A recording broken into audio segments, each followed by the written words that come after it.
yeah. This is the outline with Kevin DeWayne. Kevin DeWayne. Kevin DeWayne with Kevin DeWayne. Hey, how you guys doing? It's the outline with Kevin DeWayne. We're ending up the month of June, starting up July, but the last week has been a great week. On Sunday, the BET Awards. It's their 11th annual, I believe. 10th or 11th. I apologize if I'm wrong about that, but I know they've been around for quite a long time now. BET Awards, they had plenty of performances from Mary J. Blige, Anita Baker, who joined her on stage. We had DJ Khaled, Rick Ross, Drake. We had performances from Beyonce, who was international this year. They had a satellite performance come in, which was great because they actually had dancers come to the shrine and dance for her. I got a chance to actually go to the BET Awards. That's why I know that. And it was a great show. It was a really great show. I mean, it went well. There were a couple things that I think we should point out because they were hilarious. Everyone saw the big mess up with the Viewer's Choice Award, Tiffany Green. They had these tablets that they used. They tried to go interactive this year with tablets. And her tablet said Chris Brown won the award, but her earpiece or the teleprompter said Rihanna won the award. Then they said Drake won the award. It was just a big mess. And it was so sad because this poor girl had to take the fall for this. And, you know, her Twitter went crazy and people were insulting her and calling her dumb. And I'm sure that sucked because this girl doesn't have a PR team. So Stephen Hill, who was actually one of the big wigs at BET, actually said that it was his fault and it was his problem. And of course, that's damage control at its best. Who knows what really happened? But I think BET was trying to throw a little bit of shade at the two artists, especially Chris Brown, since he was winning that night. It didn't go too well. And sorry to say, Tiffany Green, well, has made a name for herself. I mean, it started off negative, but I checked her Twitter. She has like 25,000 or more followers now. That's quite the come up for a mess up on a national network, right? Exactly. Another thing that I noticed was the hip-hop category. When I was at the BET Awards, they gave us these books. Hold on one second, I'll show you. They gave us these books. And it's funny, it's like a little children's book, and it kind of, you know, it's BET Awards 11, things of that sort. And then inside they have different mentions. It's my expensive-ass ticket. I did not pay for this ticket. I don't think anyone pays for these tickets. I think they give them out and just give them a value. But it definitely says $800 on it. I just could not believe that. But great seats. I sat in the front, but no one pays for to go to BET Awards. They're given to you. They have to be. They have to be. But anyway, back to what I was talking about. The hip-hop category. All right, we all know Nicki Minaj won this one, but really, who came up with this? The nominees were Lola Monroe, who? Symphonique, who? And Diamond. Now, I know Diamond. She was in Crime Mob. They had that song, Knuck If You Buck, a while back, and she was also on the remix to My Chick's Bad, well, on Ludacris's album, but really? None of these people have albums. You guys are just looking for a reason to give Nicki Minaj this award, which is fine, but seriously? It's a little much. A highlight of the show, of course, Beyonce had a performance. She performed in Glastonbury, which is in overseas in England, London. And she's the first African-American woman to perform at this event. She headlined and did a whole set, which was amazing that you can check out online.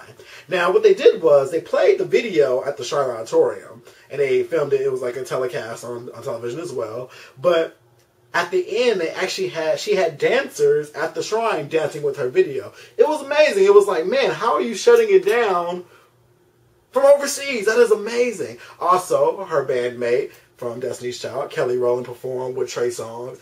Amazing performance for Kelly. Kelly actually broke it down. She did some dancing. Her outfit was on point. She did her thing. Vocals were cool. And my only issue with Kelly Rowland's performance is, why can't she have her own performance? Why must it be coupled with someone else? I mean, she's always come out with Destiny's Child or Beyonce's performance, which she did Get Me Body one year. And then this year, it was Trey Songz. Mind you, Trey Songz has been on tour, but he's not really, his buzz isn't as high as it was when his album came out. It's kind of dying down. So for her to be put in his performance, it was like, really?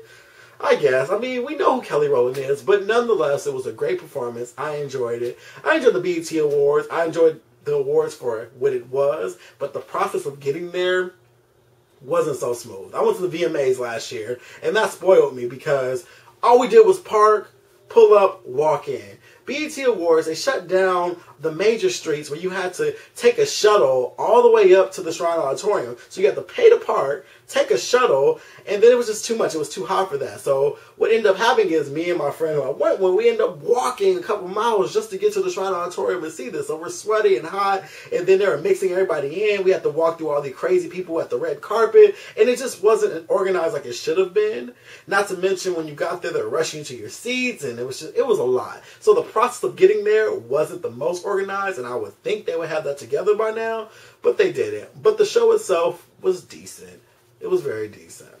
So on Tuesday, I got a chance to go to the Rihanna concert, the Loud Tour, at the Staples Center in Los Angeles, California. And I must say, you guys saw my video last year when I went to the last Girl on Earth tour. I know. It's so funny because it's like, why do you keep going to this girl's shows if you don't like her, things of that sort. It's not that I don't like her. I just think that she gets a lot of credit for little.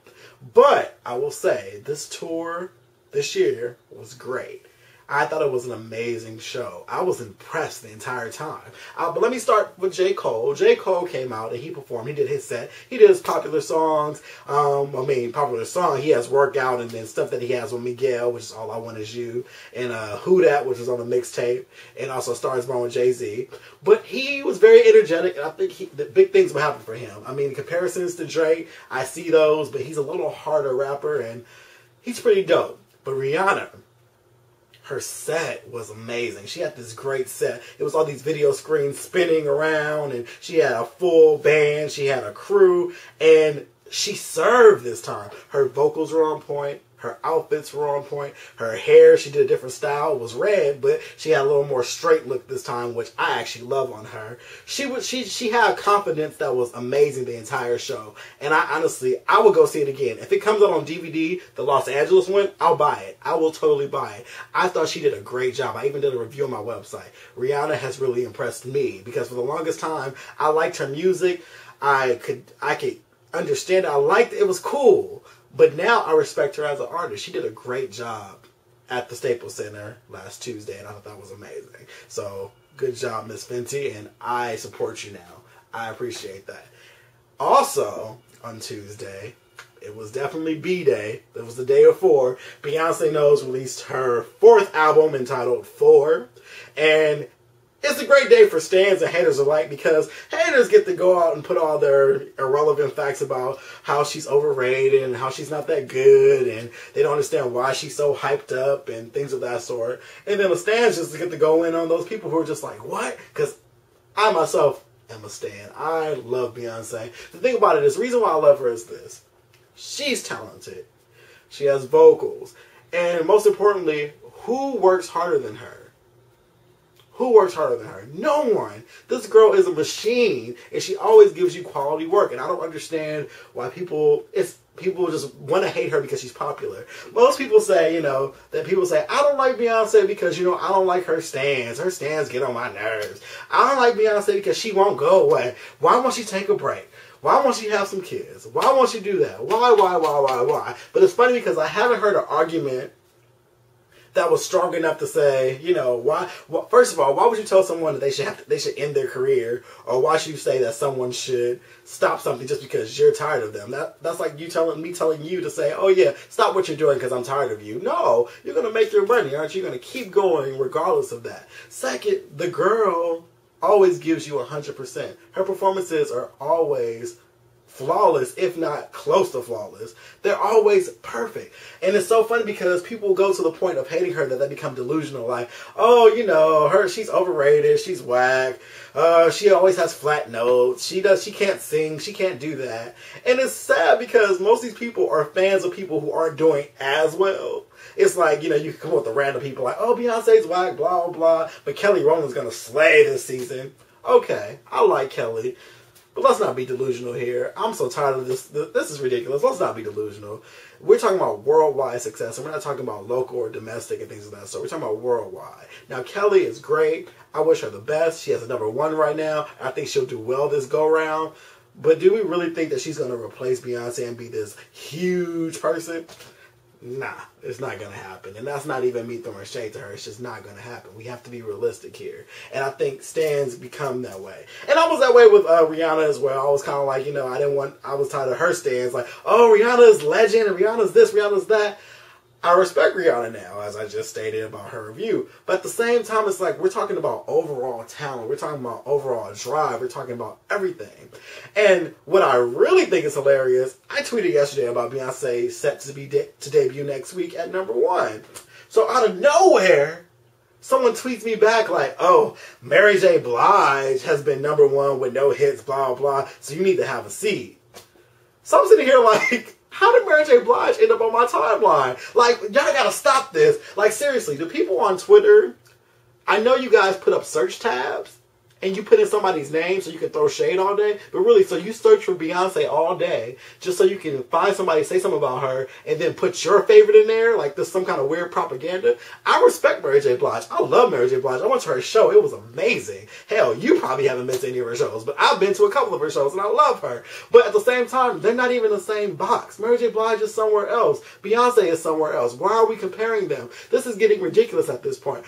And who said you have to like just one person? Why can't you like many people? Why does it have to be, oh, this person? It's all about Britney. It's all about Rihanna. It's all about Katy Perry. It's all about Gaga. It's like, really? But who has the most drive? Who has the most talent? Who is doing their thing right now?